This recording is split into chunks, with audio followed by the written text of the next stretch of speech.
Shalom keluarga Saat Teduh, welcome di live bersama dengan kita semua di sini. Kita akan bersama-sama masuk ke hadirat Tuhan. Saya percaya akan runtuh semua tembok kemustahilan. Kalau kita yakin dengan iman, Tuhan akan bekerja dengan cara yang tidak terduga. Saya bacakan kesaksian-kesaksian orang-orang yang mengalami mujizat selama Saat Teduh bersama.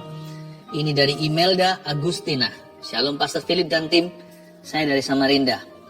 Pada ibadah Saat Teduh bersama 4 Mei 2022 dengan judul Sabat, Libur, dan Doa, Pastor berkata ada yang sakit mah karena pikiran, selalu khawatir terus-menerus. Roh Kudus mengatakan bahwa mah akan sembuh dan pikiran akan sembuh. Tuhan Yesus berikan ketenangan. Saya yakin bahwa yang dimaksudkan adalah saya, karena saya sudah menderita mah dan asam sudah lebih dari 5 tahun ini dan sering berobat sana-sini ke dokter. Hal itu juga saya sekarang hari itu juga waktu saya nonton Saat Teduh, maksudnya saya sembuh dan sudah tidak mengkonsumsi obat-obatan dari dokter lagi. Mah dan pikiran saya sudah tenang, damai, sejahtera. Terpujilah nama Tuhan Yesus. Selalu ada rencana mau berkunjung ke GMS Surabaya. Semoga semua dilancarkan. Amin. Terima kasih Pastor dan tim. God bless you. Wow, puji Tuhan ya. Semoga kita bisa bertemu nanti di ibadah. Sebastian. Saya pasien gagal ginjal dan sudah melakukan cuci darah sekitar 3 bulan terakhir ini. Dan udah 4 hari saya nggak bisa tidur karena memikirkan kuliah anak saya yang jatuh tempo pembayaran. Dan mungkin juga karena saya minum antibiotik yang menyebabkan saya mual dan tidak bisa tidur. Hari Rabu malam sekitar jam 12 saya gelisah dan ingat teman sepupu menyarankan untuk ikut Saat Teduh bersama. Segera saya buka channel YouTube dan mendengarkan khotbah tentang berkat terselubung. Setelah selesai acara, saya tetap tidak bisa tidur. Jam 4 pagi saya seperti mendengar pintu kamar saya diketuk cukup keras. Lalu saya buka pintu kamar dan tidak ada siapapun di depannya. Lalu pagi harinya sekitar jam 9 saat membuka WhatsApp, ada teman SMA yang minta nomor rekening saya karena tergerak untuk memberi bantuan. Tidak lama kemudian uang masuk dan cukup untuk bayar kebutuhan saya dan studi 2 anak saya. Puji Tuhan, pertolongan Tuhan selalu tepat pada waktunya, nggak terlalu cepat, tidak terlalu lambat untuk menolong. Seperti kata Pastor Philip, Tuhan Yesus memberkati pelayanan pastor dan tim untuk menjadi berkat bagi banyak orang. Haleluya. Nah, luar biasa ya, Tuhan itu ajaib. Maria M. Saya mengikuti Saat Teduh bersama 14 Mei tentang tenanglah aku ini, jangan takut. Saat sesi doa syafaat, Pastor Philip berdoa bahwa ada seorang ibu yang sakit frozen shoulder sebelah kiri dan kanan. Angkat tangannya. Tuhan menyembuhkan. Memang saat itu bahu tangan saya sebelah kiri sakit karena cedera saat olahraga. Saya berdoa, angkat tangan kiri saya. 16 Mei waktu hari libur saya bersih-bersih rumah. Saya bisa angkat ember yang ada isinya air dari lantai kedua ke lantai 1.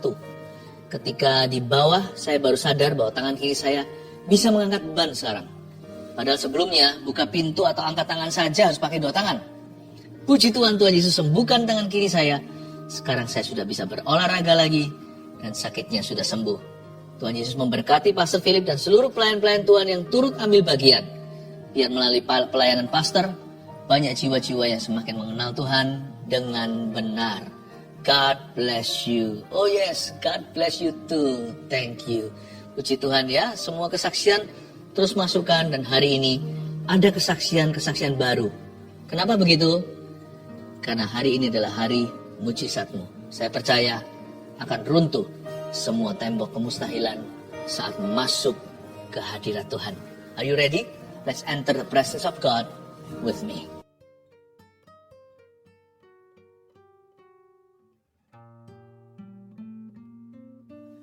Selamat malam semua, apa kabar? Shalom, shalom. Dan kalau yang nggak live nanti menyaksikan video ini, di jam berapapun Anda menyaksikan ini, Tuhan ada di situ. Ya, kita mulai dengan kesaksian seperti biasanya. Live chat juga sudah buka. Ini kan YouTube Live. Anda bisa sampaikan permohonan doa. Mulai sekarang bisa komunikasi dengan kami. Tim sudah ready. Saya bacakan dulu kesaksian. Ini dari kesaksian Saat Teduh yang lalu. Yang ini namanya Indah. Bulan Juli salah satu Saat Teduh, Pastor Philip bernubuat bulan Agustus adalah bulan titik balik. Kan ada deal-deal yang dari Tuhan. Akan ada jabat tangan sebagai tanda kesepakatan. Saat itu saya menerima dengan bingung. Bagaimana caranya ya Tuhan, dalam waktu dekat ada rumah kami yang bisa deal. Usaha suami saya di dunia properti pengembang. Dan saya adalah agen properti. Akhir Juli kira-kira tanggal 28, ada deal harga dan kami diberi DP salah satu rumah kami. Dan tepat bulan Agustus tanggal 6, kami ada jabat tangan di notaris, transaksi jual beli, seperti yang dinubuatkan Pastor Philip. Kemudian Pastor Philip doa minta perpanjangan waktu sampai bulan September. Dan benar-benar luar biasa Tuhan itu. Di akhir September kami deal harga lagi satu rumah yang lebih kecil. Dan tanggal 12 Oktober kemarin kami jabat tangan sekali lagi di notaris untuk pelunasan rumah. Padahal rumah ini sudah 3 tahun nggak bisa dijual. 3 tahun belum bisa terjual, tapi justru di saat pandemi malah bisa terjual dan cash lagi pembelinya. Dahsyat.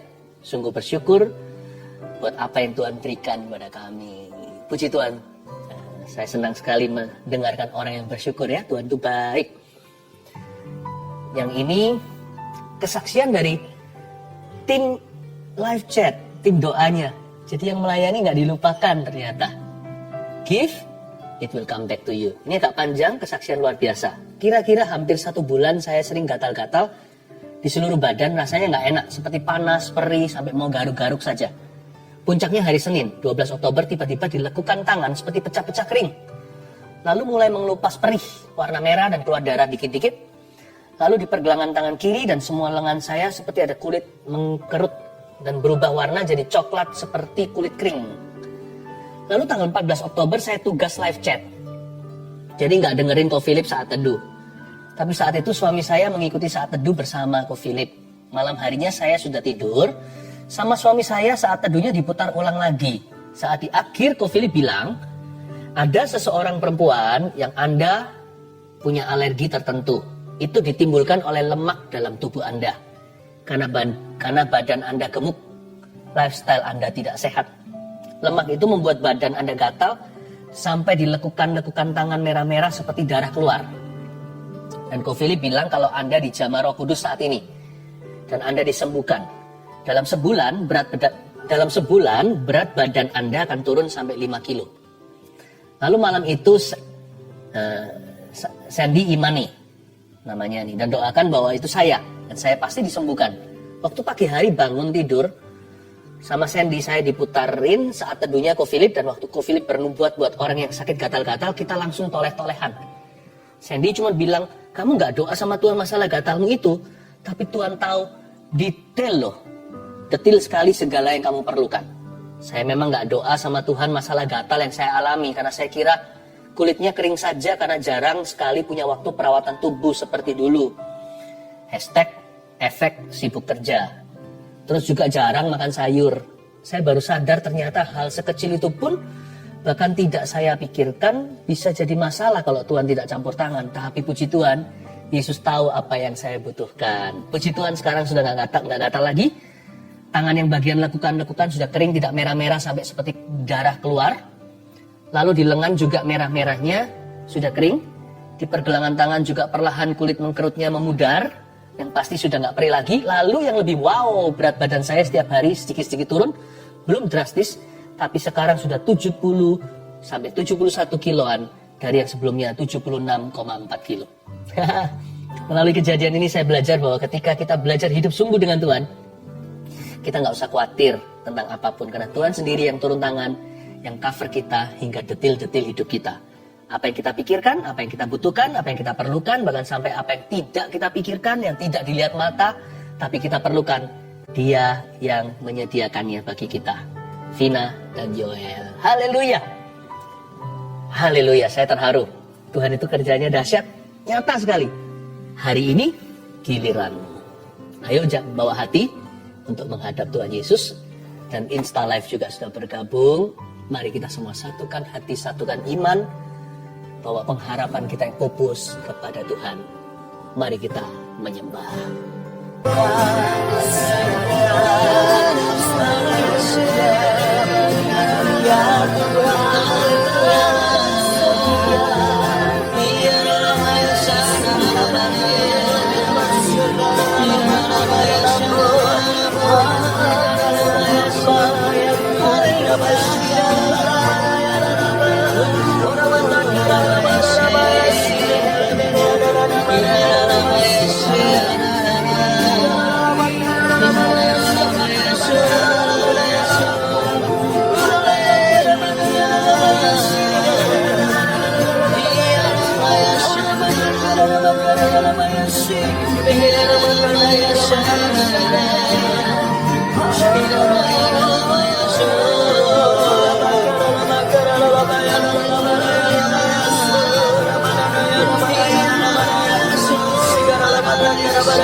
Haleluya.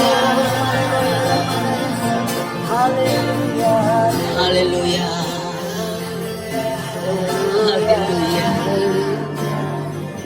Haleluya. Haleluya. Engkaulah Tuhan. Engkaulah Raja.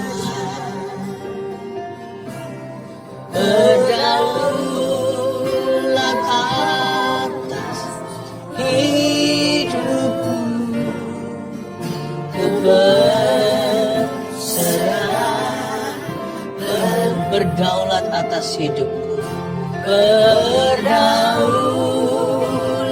atas hidupku, ku berserah penuh, ku berserah penuh,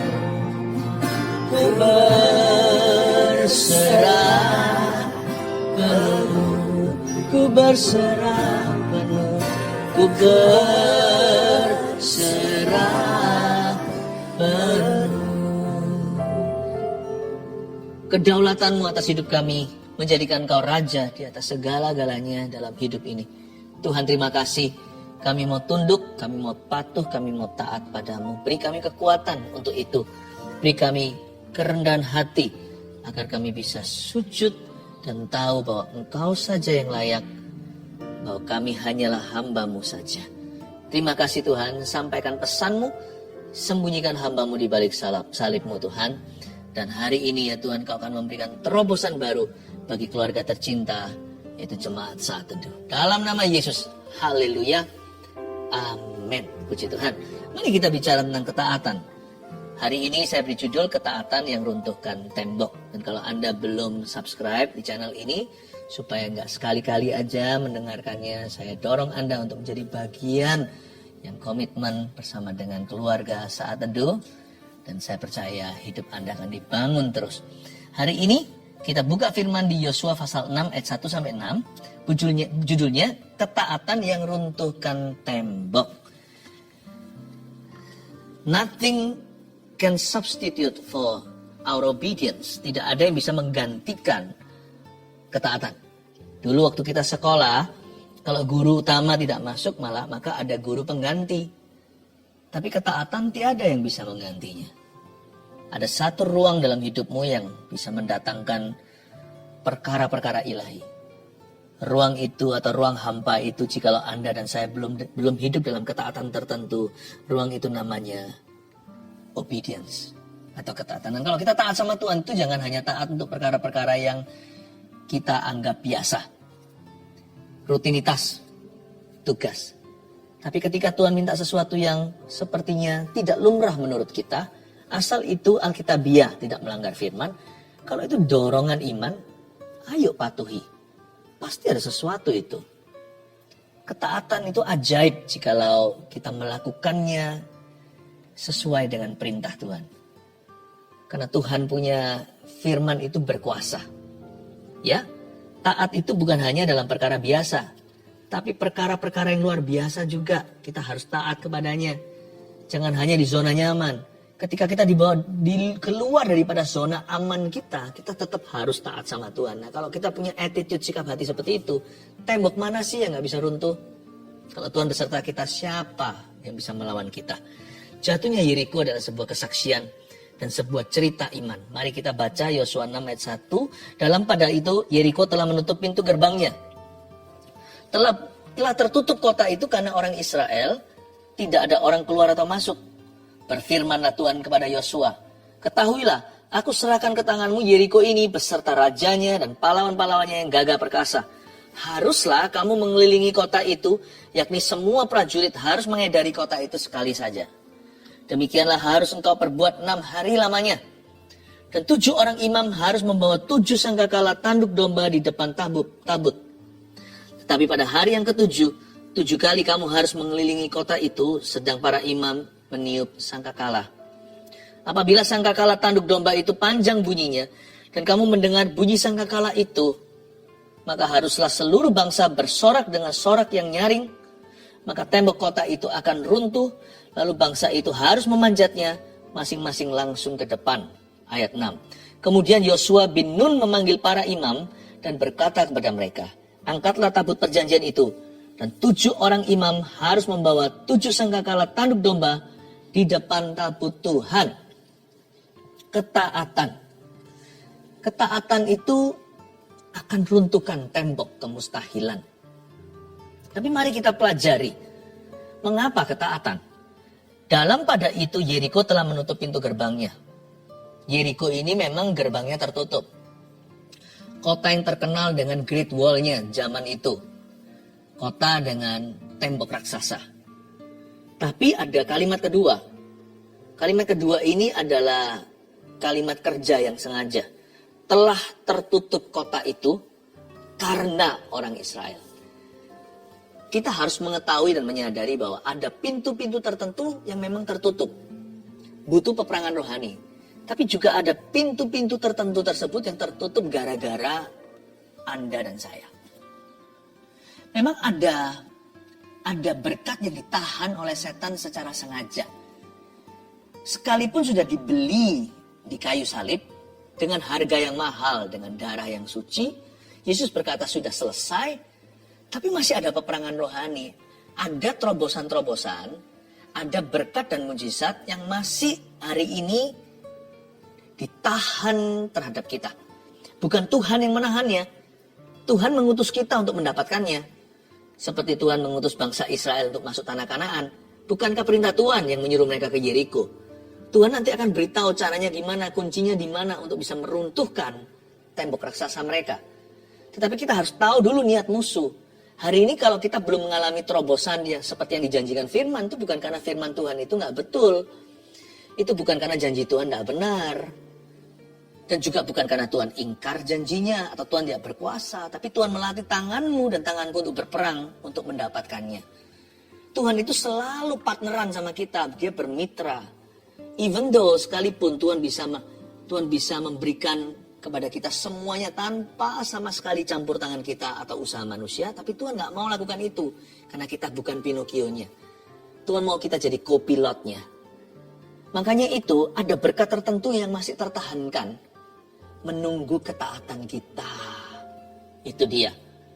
Setan itu gak bisa takluk. Kecuali kita taat pada Kristus. Jenis ini gak bisa diusir kecuali doa dan puasa. Itu bukan aktivitas. Tapi roh yang berserah. Setan gak akan tunduk. Kita gak bisa mengusirnya sebelum kita belajar untuk bersandar sepenuhnya dan bergantung penuh pada Tuhan kita. Telah tertutup kota itu karena orang Israel. Berarti kalau gara-gara orang Israel gerbangnya tertutup rapat, berarti gara-gara orang Israel pula gerbang itu akan dibukakan. Ternyata gerbang itu manual. Dan kuncinya adalah ketaatan. Ya. Orang ada, kalau film-film zaman dahulu, Dracula atau apa, kan memberikan pesan yang membingungkan bahwa setan itu takut sama lambang salib. Atau setan takut sama kitab suci. Setan gak takut pada bukunya. Tapi orang yang melakukan firman Tuhan yang tertulis di dalamnya. Setan gak takut sama tanda dengan dengan kalung salib. Setan takut kepada orang-orang yang rela untuk memikul salibnya dan taat pada Tuhannya. Jadi ada ketaatan itu yang masih ada berkat yang masih dibelenggu menunggu ketaatan kita. Karena memang kuncinya Tuhan letakkan pada ketaatan untuk mengalahkan setan dan untuk mengalahkan setiap kuasa kegelapan. Ayat yang kedua, berfirmanlah Tuhan kepada Yosua, ketahuilah, aku serahkan ke tanganmu Yeriko ini, beserta rajanya dan pahlawan-pahlawannya yang gagah perkasa. Berhenti di sana. Tuhan bilang gini sama Yosua, dari apa yang Tuhan katakan ini saya mengambil kesimpulan bahwa taat itu gak susah. Anak Tuhan, orang Kristen yang lahir baru, kita tahu bahwa kita taat itu bukan supaya kita menang, tapi kita taat karena kita sudah menang. Taat jadi tidak sulit, karena Yesus sudah membeli kemenangan itu di kayu salibnya. Kita tidak perlu earn the blessing, kita tidak perlu untuk mengusahakan berkatnya. Tinggal taat aja sama Tuhan, semua berkat itu sudah menjadi milik kita. Berfirmanlah Tuhan kepada Yosua, ketahuilah, artinya you harus tahu. Ini pewahyuan. Ini yang namanya paradigma. Ketahuilah, aku serahkan, artinya aku sudah. Aku serahkan itu sudah lalu. Itu pakai kata kerja yang sudah terjadi. Aku serahkan ke tanganmu Yeriko ini, beserta rajanya dan pahlawan-pahlawannya yang gagah perkasa. Tahu nggak kenapa kita taat? Karena Yesus sudah menang. Karena Yesus sudah menang, kita pasti akan menang. Kita taat karena kita tahu bahwa Tuhan Yesus berkuasa. Kalau kita tahu dia yang berkuasa, ya saya nurut sama dia lah. Kenapa saya harus nurut sama yang kalah?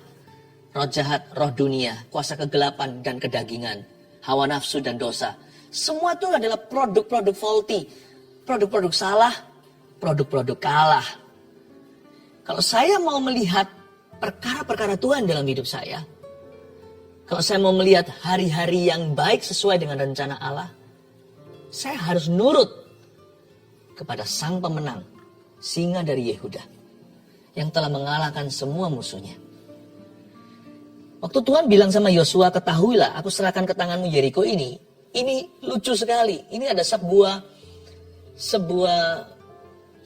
sebuah pemikiran yang tidak biasa. Bagi Tuhan, peperangan itu sudah dimenangkan bahkan sebelum dimulai. Tuhan ngomong gini sama bangsa Israel, ketahuilah, kalian harus tahu ya, ini yang terjadi di dalam alam rohani. Aku itu sudah serahkan ke tanganmu, Yeriko ini. Jadi sebelum bangsa Israel maju berperang, itu pun mereka nggak berperang loh ya. Mereka itu meniup sangkakala, baris berbaris saja lalu runtuh sendiri tinggal menjarah. Bagi Tuhan, bagi bangsa Israel ini belum kejadian. Mereka masih looking forward to it. Mereka masih mengantisipasi apa yang akan segera terjadi. Mereka iman-imani. Bagi Tuhan, di dalam dunianya itu sudah kejadian, sudah keluaran. Perang itu sudah dimenangkan, musuh sudah dikalahkan bahkan sebelum peperangan dimulai. Bahkan sebelum sangkakala pertama berbunyi. Sebelum tembok itu runtuh di mata Tuhan, di dalam dunia alam rohaninya, tembok itu sudah tiada. Kenapa tiada? Karena Tuhan sudah berfirman, Tuhan sudah memfirmankannya, bahwa tembok itu sudah runtuh di hadapanku. Tuhan sudah melihat masa depan, bahwa tembok itu akan diinjak oleh kaki bangsa Israel. Kaki-kakinya umat Tuhan itu akan memasuki reruntuhan itu dan menjarah kota Yeriko, kota ke-1 di Kanaan yang rubuh. Sekarang tinggal kita yang harus sepakat sama Tuhan atau Tuhan yang harus setuju sama kita. Jangan tarik Tuhan ke bawah kalau kita mau melihat perkara-perkaranya. Kita yang harus mau dibawa ke atas. You and I must agree with God. Kita harus setuju dengan Tuhan. Tuhan, sekalipun aku belum melihatnya, namun ku percaya ketika firman-Mu berkata, iman adalah segala dasar segala sesuatu yang kita harapkan. Iman adalah bukti dari segala sesuatu yang belum kelihatan. Tuhan, sekalipun mataku belum melihatnya, namun aku percaya karena engkau sudah berfirman tentangnya. Ketahuilah, aku serahkan ke tanganmu Yeriko ini. Luar biasa. Berarti perang sudah usai. Dari sisi Tuhan, udah kelar. Dari sisi kita aja yang masih was-wasan. Iman itu bukan iman imani. Iman itu melihat yang Tuhan lihat. Bahkan sebelum kita melihatnya di dalam kenyataan. Iman itu bukan pompa-pompa keyakinan.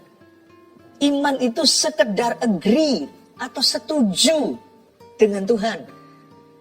Kalau Tuhan berkata, kamu sudah sembuh, sekalipun saya masih sakit, saya percaya dia yang benar, saya yang salah. Minimal, realitas saya akan menyusul kebenarannya. Makanya itu Abraham ketika percaya, waktu dia mandul umur sudah hampir 100, mana bisa punya anak? Tuhan bilang, anakmu kan sebanyak pasir tepi pantai dan juga bintang di langit. Ketika Abraham percaya, maka Tuhan memperhitungkan kepercayaannya itu sebagai kebenarannya. Tuhan berkata, because you agree with me, you shall see. Karena kamu setuju dengan aku, kata Tuhan pada Abraham sahabatnya, engkau akan melihat kemuliaanku.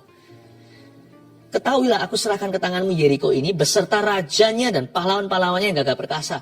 Kok ngeri ya waktu saya baca begini, ini zaman perang. Coba kalau kita imajinasi. Ini rajanya disertai pahlawan-pahlawan yang gagah perkasa. Bangsa Israel itu apa? Orang-orang Yahudi yang keluar dari tanah perbudakan, mereka ini semuanya adalah slaves. Budak-budaknya Firaun. Sekalipun Yosua masuk 40 tahun kemudian setelah mereka keluar dari Mesir, ya, namun demikian tetap mereka tidak punya jam terbang yang cukup atau pelatihan khusus secara ketentaraan. Secara militer mereka tidak punya persiapan. Kenapa bangsa Israel langsung berperang? Ketemu sama orang Yeriko yang temboknya raksasa. Dan dalam kotanya penuh dengan pahlawan-pahlawan perang yang gagah perkasa. Jago-jago silat semua. Dengan peralatan, dengan equipment. Zaman dulu purbakala sudah ada teknologi. Dan waktu itu mereka tercanggih. Kenapa Tuhan tuntun mereka langsung kepada musuh yang kalibernya tinggi? Kenapa mereka langsung berhadapan dengan musuh yang paling berat? Inilah hikmat. Tuhan memang izinkan bangsa Israel ketemu dengan the most difficult enemy. Mereka pertama kali menginjakkan kaki keluar dari sungai Yordan yang terbelah tersebut, langsung ketemu dengan musuh yang paling bahaya. Seringkali problema yang kita rasakan menyengat jiwa kita. Itu di awal-awal kita memasuki persoalan. Itu paling susah. Paniknya tiada dua. Mengapa ya? Coba bayangkan. Waktu kita ke dokter, lalu habis itu dokter memberitahukan diagnosanya. Lalu divonis tertentu. Itu seperti dipukul, kepala seperti dipukul sama besi. Ya, seluruh keluarga kehilangan damai sejahtera serentak.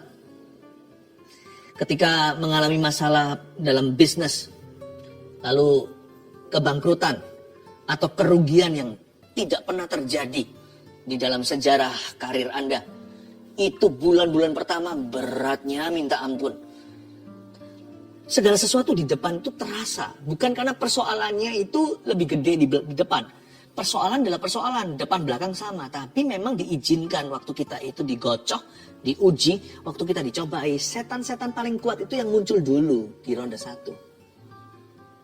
Makanya itu, pertama kali kita handle problema, our first few steps or baby steps, atau langkah-langkah bayi kita, langkah-langkah perdana ketika memasuki sebuah tekanan, persoalan, tantangan, penting sekali itu akan menentukan kemenangan. Makanya masuklah setiap persoalan dengan iman, masuklah setiap berkat kemenangan juga dengan iman. Jangan sampai nanti setelah menang seperti Elia, barusan dia mengalahkan Nabi Baal ratusan jumlahnya, lalu keesokan hari gara-gara Isabel mengancam nyawanya, langsung lari masuk ke gua. Apa-apa itu harus iman kita itu kencang dari depan. Dari depan itu persiapan. Waktu masuk persoalan, ataupun ketika kita mengalami kemenangan. Masuklah selalu dengan iman. Ini juga hikmat Tuhan. Mereka diizinkan untuk berantem dulu sama raksasa. Nanti supaya belakang-belakang sisa kurcaci. Kita hadapin dulu dragonnya. Ya, kita hadapi yang namanya naga dan dinosaurusnya. Nanti ujung-ujung cuma tinggal ular atau ulat kecil saja. Makanya itu jangan sampai kecewa sama Tuhan ketika kita itu ditimpa persoalan. Salah, malah justru kita butuh Tuhan dari depan. Bangsa Israel ketemu Yeriko dulu. Nanti ronde 2 ketemu Ai.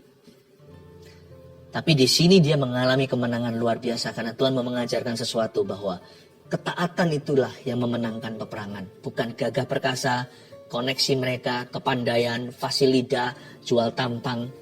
Bukan juga karena pengalaman seperti yang dibangga-banggakan oleh orang-orang yang lebih tua dari kita. Kadang-kadang kita sendiri pun sering membanggakan diri. Aku lebih pengalaman dari orang itu, enggak tentu. Kemenangan kita itu karena Tuhan dan karena ketaatan kita kepada Tuhan. Karena kita itu dengarkan instruksinya. Makanya kita mengalami terobosan. Ayat 3, haruslah kamu mengelilingi kota itu, yakni semua prajurit harus mengedari kota itu sekali saja. Apa-apaan ini kalau kita baca ya, apalagi kalau yang membaca ini adalah tentara atau ahli strategis peperangan. Wah, apa-apaan masa disuruh kelilingi kota itu? Nggak takut dipanahin tuh, nggak takut mati. Mati konyol kan? Haruslah kamu mengelilingi kota itu. Lalu bukan hanya itu, lalu kalimat berikutnya, demikianlah harus engkau perbuat 6 hari lamanya. Sehari sekali. Lalu besok sekali lagi. Besok lagi sekali lagi, sampai 6 hari. Dan 7 orang imam harus membawa 7 sangkakala tanduk domba di depan tabut. Nggak kelihatan aneh kah? 7 orang imam bawa 7 sangkakala tanduk domba di depan tabut. Yang paling depan bukan orang bersenjata. Bukan orang-orang yang bawa perisai dan panah, pedang yang besar atau apa. Nggak ada lembingnya.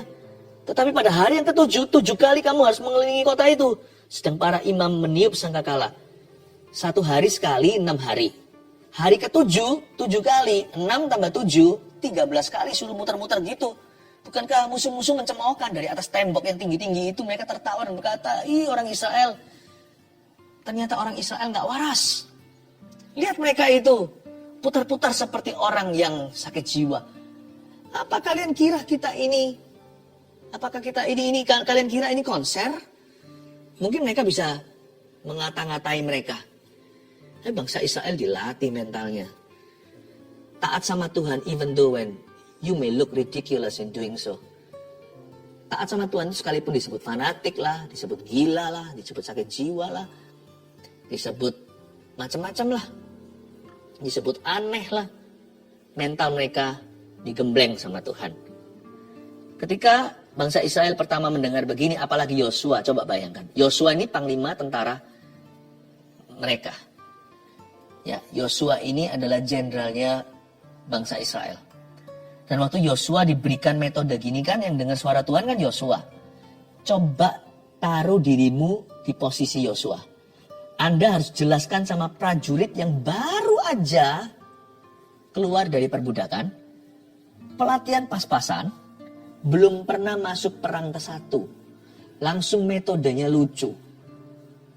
Langsung metodenya tidak lain adalah suruh keliling-keliling dulu. March for Jesus, suruh berbaris untuk Yesus di perjanjian lama ini. Coba kalau saya jadi Yosua, saya akan stres setengah mati. Gimana saya ceritakan sama prajurit? Gimana saya ngomong sama mereka? Guys, begini ya strateginya. Coba bayangkan. Aduh, keringat dingin saya pasti. Metode apaan ini? Ya, metode apa? Makanya itu Yosua sebagai panglima jenderal bangsa Israel harus tunduk sama panglima bala tentara Allah yang ketemu sama dia di Gilgal. Yang suruh dia copot atau tanggalkan kasutnya karena tempat di mana dia berdiri itu adalah tempat yang suci. Dia bersujud, tiada lain. Panglima bala tentara sorga tersebut adalah penampakan Yesus Kristus di perjanjian lama, anak Allah. Dia harus belajar, sekalipun dia jenderal, untuk bergantung sepenuhnya sama Tuhan. Bukan sama senjata, bukan sama pemikirannya, bukan sama kelihayan manusia. Dia belajar untuk totally dependent on God, untuk bergantung sepenuhnya. Dan untuk itu Tuhan melatih dia. Coba Anda lihat, ketaatan sama Tuhan itu melingkupi dalam hal-hal yang konvensional. Termasuk dalam hal-hal yang tidak konvensional.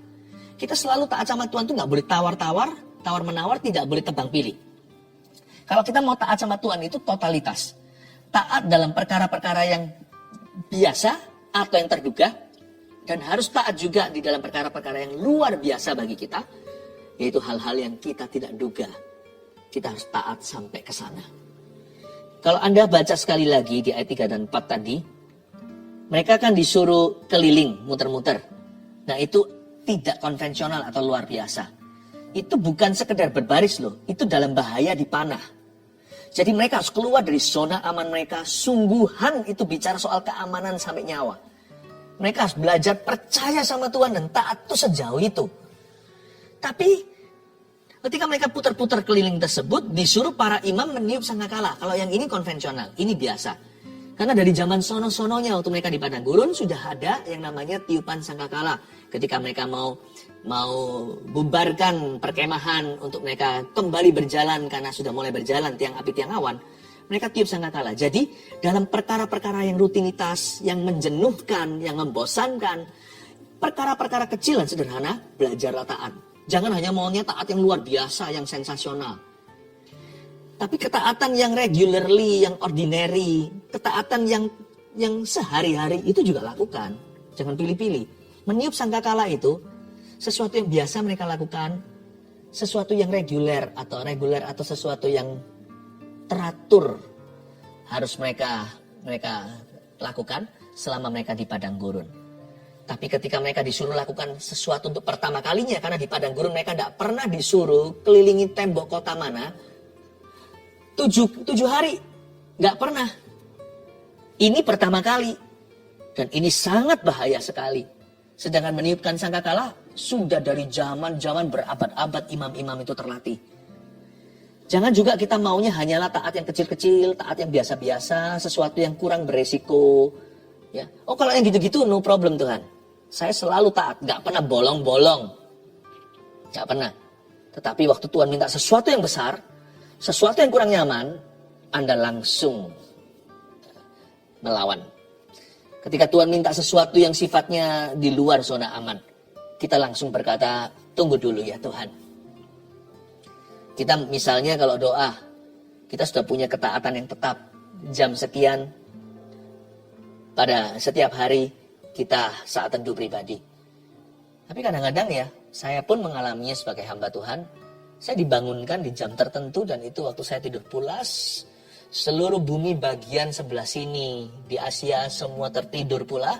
Saya dibangunkan untuk syafaat untuk sesuatu. Saya nggak boleh nawar. Saya nggak berani langsung tidur. Saya pasti akan berdoa dulu untuk itu. Kadang-kadang Tuhan bekerja di waktu yang luar biasa. Konvensional atau tidak, taat itu tidak boleh setengah-setengah. Nggak ada namanya taat itu musiman. Musim taat itu hanya satu. All the time. And anytime.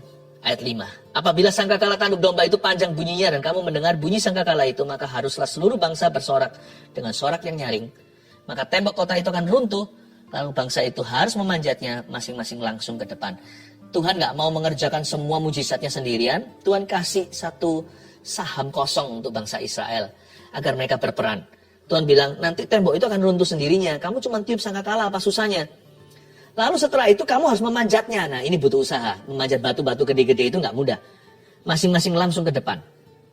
God could have done it without the Israelites. Tuhan bisa lakukan semuanya. Tuhan bisa hapuskan orang-orang Yeriko tanpa sama sekali bangsa Israel tiup apa-apa.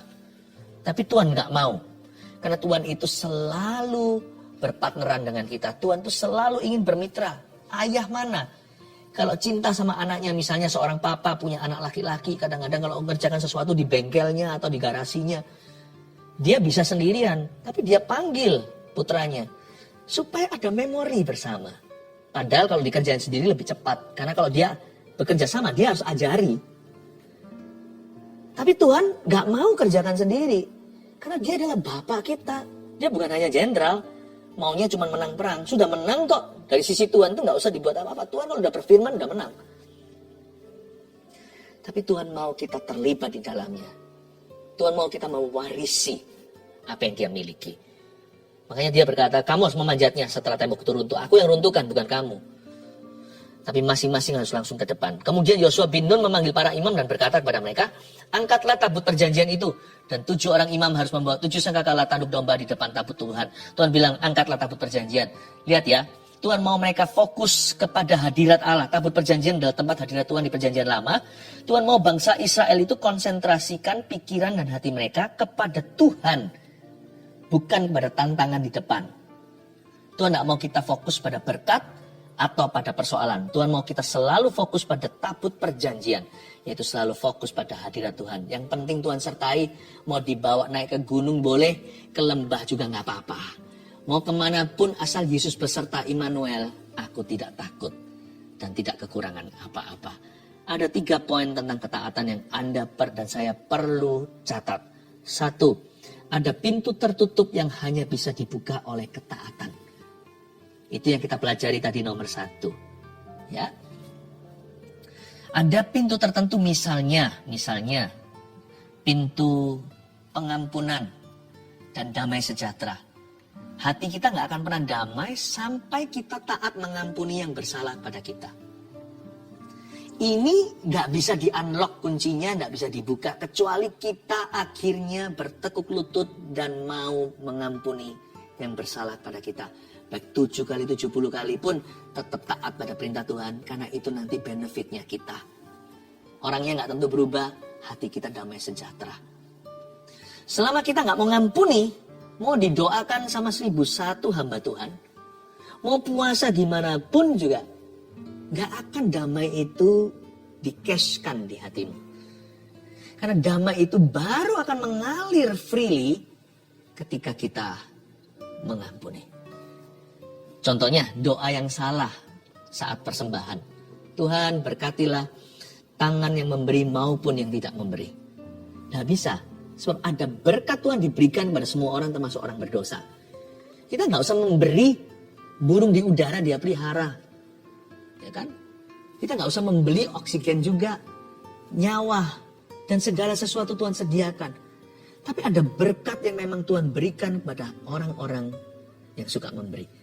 Ada yang namanya blessing for the givers. Ya. Sebelum kita memberi, tidak akan ada berkat itu dalam kehidupan kita. Makanya itu kalau doa persembahan, saya selalu doanya begini. Jikalau doa yang seperti itu ya, saya biasanya akan ralat. Tuhan berkatilah tangan-tangan yang memberi, dan ajarilah tangan yang tidak memberi, untuk memberi dengan kasih. Ya. Doa makan yang salah juga seperti apa? Tuhan berkati, terima kasih untuk berkat makanan minuman ini biarkan menjadi kekuatan kami secara jasmani maupun rohani. Nggak bisa karena makanan itu setelah dimakan akan keluar ke jamban. Makanan hanyalah berkat jasmani, sucikan, kuduskan, berkati orang-orang yang melayani dan berkati pembicaraan kami. Tapi makanan kita, makanan kita itu lauk pauk dan setara-setara nasinya, rotinya, itu nggak bisa menjadi kekuatan rohani kita. Karena manusia, roh kita makan dari firman, bukan dari roti saja. Bukan dari roti seperti badan kita. Kadang-kadang kita salah kunci sih, makanya buka berkatnya juga nggak tepat. Ada pintu tertutup yang hanya bisa dibuka oleh ketaatan. Certain blessings can only be unlocked through obedience. Ada berkat tertentu, nggak bisa dibuka kuncinya, hanya lewat taat saja. 2, taat itu karena percaya Tuhan sudah memberi kita kemenangan. Sudah beri kemenangan. Itu tadi yang saya maksudkan. Agreeing with God atau sepakat dengan Tuhan. Jadi kalau Anda menerima sebuah janji. Tapi Anda belum alami. Boleh loh doa begini. Misalnya kalau saya sakit. Lalu saya baca firman Tuhan. Cari hadirat kehendak Tuhan. Lalu saya diyakinkan bahwa Allah kita adalah Yehovah Rafa. Dan bahwa dia sudah sembuhkan saya. Tapi saya belum sembuh. Saya bisa mengakui gini. Dalam nama Yesus. Saya sudah sembuh. Tuhan sembuhkan saya, boleh kita mohon dan minta. Tapi selalu saya akan tutup dengan iman sebelum berkata dalam nama Yesus, amin. Terima kasih Tuhan, Engkau sudah sembuhkan aku. Jangan mengeluh. Kalau bukan soal kebutuhan jasmani kita, atau pertolongan sesuatu, kita juga bisa berkata gini, terima kasih Tuhan, Engkau sudah menolong saya. Engkau sudah menolong aku dan pertolonganku sudah ada di depan. Aku terima dengan iman. bisa memulai doa dengan meminta, Tuhan tolonglah aku, atau tolonglah saya. Tapi akhiri doa itu sebelum amin dalam nama Yesus, beriman. Bilang, Tuhan terima kasih, aku yakin engkau sudah menolong aku. Dan engkau akan menolong aku, di depanku ada pertolongan yang kau sediakan. Agreeing with God, sepakat dengan Tuhan, setuju dengan Tuhan. Jangan suruh Tuhan setuju dengan realita dan perasaan kita. Kita yang setuju pada firman-Nya, seperti Abraham. Dan itu dianggap Tuhan sebagai kebenaran. Taat itu karena percaya Tuhan sudah, bukan akan, sudah beri kemenangan. 3, bergantung pada Tuhan, runtuhkan tembok kemustahilan. Ini adalah moral cerita yang kita baca. Bahwa orang yang bergantung sama Tuhan seperti Yosua dan kawan-kawannya, tembok apa sih yang bisa tahan? Semua akan runtuh, yaitu tembok kemustahilan. 1, 2, 3, ada pintu tertutup yang hanya bisa dibuka oleh ketaatan. Taat itu karena percaya Tuhan sudah beri kemenangan. 3, bergantung pada Tuhan, runtuhkan tembok kemustahilan. Welcome di saat teduh yang sudah dinanti-nantikan semua orang. Hari ini kita mau masuk hadirat Tuhan, minta Tuhan menguji hati kita, sehingga hati kita senantiasa dibersihkannya. Sebelumnya saya bacakan kesaksian terlebih dahulu untuk menguatkan iman setiap orang yang bergumul dengan sesuatu. Yang ini dari Jasmine di New York. Shalom Pastor Philip dan tim. Saya tinggal di New York hampir 10 tahun bersama keluarga. Di sini saya pelajar dan mengambil sekolah kedokteran. 2 tahun terakhir ini adalah masa yang sangat sulit untuk saya karena nilai ujian screening untuk masuk sekolah kurang baik. Dari apply sekian banyak sekolah, saya tidak dapat interview. Saya merasa lelah dan mau menyerah untuk menjadi dokter. Tapi Tuhan Yesus kita sangat baik dan selalu tepat waktu di dalam bekerja. Di salah satu saat teduh Pastor Philip di awal tahun ini, saya dengar bahwa ada anak yang akan masuk sekolah kedokteran. Pastor Philip bilang untuk coba lagi dan jangan menyerah. Pastor juga bilang, selamat, Anda akan menjadi dokter. Di saat itu hati saya tergerak untuk berdoa dan meminta, serta mengimani bahwa itu juga rencana Tuhan Yesus untuk saya. Singkat cerita, saya sudah diinterview dan diterima di sekolah kedokteran di Amerika 1 bulan yang lalu dengan beasiswa yang cukup besar. Lalu ada lambang smile-nya. Tuhan Yesus sungguh sangat baik, bisa menyampaikan isi hatinya lewat Pastor Philip. Terima kasih Pastor dan tim GMS. Semoga kesaksian ini bisa menguatkan para pelajar yang mau merintis karirnya. Tuhan Yesus selalu punya rencana yang baik dan Dia selalu tepat waktu. Amin. Senang ya? Nah, nanti kalau sudah jadi dokter, gak boleh lupa sama Tuhan. Selalu lakukan kehendak Tuhan melalui profesi Anda. Elizabeth, bulan Desember saya mengaminkan apa yang saya dengar dari Pastor Philip tentang tiroid yang disembuhkan oleh Tuhan Yesus. Waktu itu hasil ekografi tiroid stadium 4. Karena banyak masalah, saya menunda cek ke dokter spesialis. Tapi saya percaya Tuhan sanggup sembuhkan. Tepatnya tanggal 29 Maret saya akhirnya ke dokter spesialis dan saya melakukan tes scintigraphy pada 6 April di rumah sakit. Puji Tuhan, hasilnya menunjukkan tidak ada tiroid. Semuanya normal. Sungguh tidak berkesudahan. Kasih setia Tuhan. Terima kasih Pastor Philip dan tim atas pelayanannya. Lisa Anggraini. Saya ingin bersaksi tentang kebaikan Tuhan sekitar awal Maret. Saya terserang vertigo yang sangat parah sehingga harus dilarikan ke rumah sakit untuk dirawat sementara. Setelah itu rasa pusing dan sakit di kepala tidak kunjung hilang selama 2 minggu. Saat mendengarkan saat teduh tanggal 13 Maret 2021, Pastor Philip mendoakan agar penyakit vertigo beserta semua gejalanya dipatahkan dan disembuhkan dalam nama Yesus. Saya imani itu untuk saya. Seketika itu juga rasa pusing dan tidak enak di kepala saya hilang seketika. Saya bersyukur tidak pernah kambuh lagi hingga hari ini. Tuhan itu baik. Terima kasih atas pelayanan pastor beserta seluruh tim. Puji Tuhan, banyak orang mengalami mujizat. Mari kita doakan hari ini giliran Anda yang menanti-nantikannya. Tapi sebelumnya, mari bawa hati kita. Biar Tuhan selidiki, biar Tuhan murnikan, dan biar Tuhan menjamahnya. Haleluya.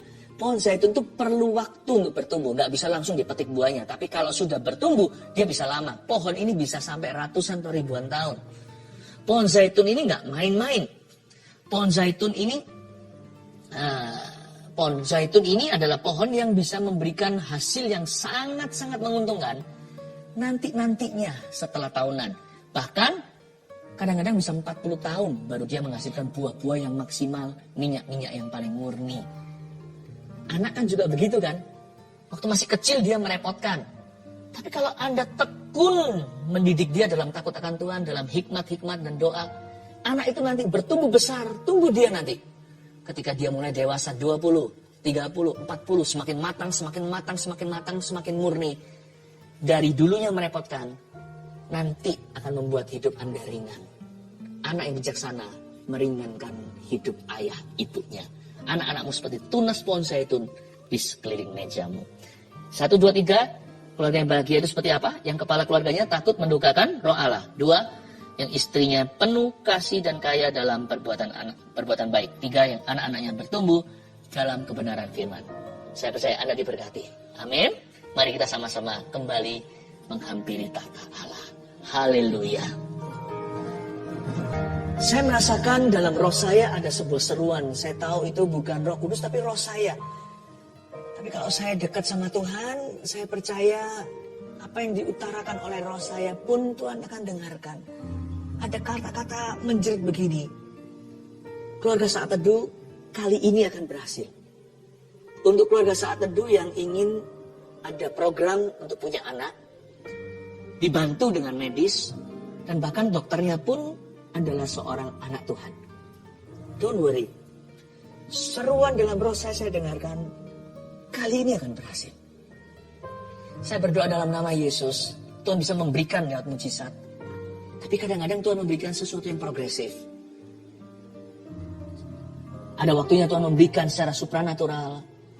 Juga datang saatnya di waktu kita kadang-kadang sesuatu yang alami terjadi lewat pertolongan. Itu pun pertolongan Tuhan, segala pertolongan itu datang dari Tuhan. Keluarga saat teduh yang sedang memprogramkan untuk bayi, kali ini kau akan berhasil dalam nama Yesus. Terima kasih Tuhan, semua orang yang mengharapkan anak juga, yang meminta mujizat. Sekarang juga percaya suami istri yang belum dikaruniai. Tadi waktu saya kasih ilustrasi 9 tahun tadi, ternyata memang ada yang 9 tahun sudah menunggu belum dapat. Dan Anda yang bukan 9 tahun, Anda bisa sama-sama dompleng iman, gak apa-apa. Kita juga ikut. Seperti wanita Sirofenisia, remah-remahnya pun, anjing pun makan dari apa yang jatuh dari meja Tuhan. Saya percaya ini juga untuk saya. Siapapun yang berdoa hari ini untuk keturunan yang belum mendapatkannya sekian lama, mari kita berdoa dalam nama Yesus. Bapak, aku imani suara bayi di rumah pasangan ini. Dalam nama Yesus berikan Tuhan tunas-tunas pohon zaitun di sekeliling meja mereka. Mulai hari ini jangan kasih satu saja, beri lebih Bapak. Dalam nama Yesus Kristus, bahkan akan ada yang mengandung twins, padahal tidak ada sama sekali sejarah anak kembar dalam keluarganya. In Jesus name, dalam nama Yesus. Terima kasih Tuhan. Kami mengucap syukur kepadamu semua yang memasukkan permohonan-permohonan doa lewat live chat dan komentar di kolom komen. Saya berdoa semuanya untuk mengulurkan tangan ya, kita sama-sama mengulurkan tangan. Dengan demikian kita seperti bergandeng tangan. Bapak, aku tumpang tangan dalam nama Yesus. Hamba minta ya Tuhan, mujizat yang dinanti-nantikan untuk mereka. Hari inilah hari yang dijadikan Tuhan. Mari kita bersuka cita di dalamnya Tuhan Bapa yang baik. Aku percaya keluarga saat itu masing-masing memperoleh satu rahmat dari Engkau. Hari ini ketika kami saat itu bersama. Kasih satu rahmat, kasih satu berkat. Dalam nama Yesus. Haleluya. Haleluya, amin. Saya ingin merasakan pergumulan Anda. Saya ingin merasakan di mana Anda berada. Bolehkah Anda mengulurkan tangan sambil saya menumpangkan tangan atas gadget ini yang sudah mengalir permintaan doa kepada Tuhan. Tuhan terima kasih. Saya bisa merasakan saat ini ada seseorang yang lagi depresi. Sepertinya Anda sudah tidak bisa melihat masa depan. Bunuh diri juga tidak mau. Tapi Anda kehilangan gairah hidup. Seperti ada tembok kiri kanan depan belakang, Anda sudah tidak bergairah untuk apa-apa. Tidak ada semangat hidup. Padahal Anda adalah orang yang biasanya ceria. Anda sudah muram, udah murung, sudah berapa lama ini? Khususnya sudah sangat-sangat parah 2-3 minggu ini. Nggak kepingin kemana-mana, maunya di rumah. Untungnya Anda menonton Saat Teduh Bersama sekarang. Ini adalah sebuah channel Roh Kudus berbicara kepadamu. Keluar lagi beraktivitas di dalam nama Yesus. Saya merasakan bukan hanya satu orang juga, satu orang ini aja, tapi juga ada orang-orang yang lagi mengalami kelabu, galau hatinya, gelisah berlebihan. Saya berdoa di dalam nama Yesus Kristus. Saya sarankan Anda bersyukur dan mulai pikirannya tertuju kepada apa yang Tuhan telah percayakan. Semua yang baik benar, semua yang adil, kudus dan manis. Pikirkan semua itu. Bersyukur. Ada berkatnya orang bersyukur loh. Berkatnya orang bersyukur itu adalah sukacita. Sukacitamu kan kembali. Saya melihat wajah-wajah sekarang di depan saya seperti televisi lewat wajah-wajah dengan cepat. Saya nggak hafal dan saya nggak bisa ingat satu-satu karena begitu cepatnya. Saya melihat orang-orang yang muram dan murung itu satu-satu mulai tersenyum dan tertawa. Berkat orang bersyukur itu ada, yaitu sukacita pulih atau sukacitanya kembali. Bersyukur aja, jangan ngeluh. Mulutmu bisa membawamu turun ke bawah. Mulut kita juga bisa membawa kita naik ke atas. Bersyukurlah, kata Roh Kudus. Ada lagi satu kalimat yang Tuhan taruh dalam diri saya yang mungkin berguna buat seseorang. Berserah. Berserah saja, maka aku akan bekerja. Belajar berserah sama Tuhan. Oh haleluya, terima kasih Tuhan, terpujilah namamu. Haleluya. Ada satu orang juga yang kepingin sekali untuk sekolah luar negeri tapi tidak memungkinkan. Ini sudah waktunya Anda kuliah S1 atau S2, saya tidak tahu. Tetapi Anda sebenarnya sudah di-set untuk ke situ, tapi berubah karena orang tua jatuh ekonomi. Saya bernubuat di dalam nama Yesus Kristus, Anda tetap akan bisa sekolah. Karena Anda bukan tipe anak-anak muda yang hanya mau keluar negeri untuk senang-senang. Tetapi Anda mau betul-betul untuk meraih ilmu pengetahuan dan Anda sudah punya target mau sekolah di situ. Mau sekolah di kota ini. Tidak mau berubah, Anda sudah tahu jurusannya. Dan Anda tahu itu yang terbagus. Dalam nama Yesus, beasiswamu akan datang dari Tuhan. Entah bagaimana, saya bernubuat hanya taat. Berkat orang taat itu surga akan ada pintu yang terbuka. Saya percaya waktu saya taat bernubuat ini di dalam nama Yesus.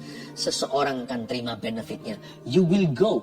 Anda akan pergi nanti dalam waktu bulan ini nanti fall atau musim gugur.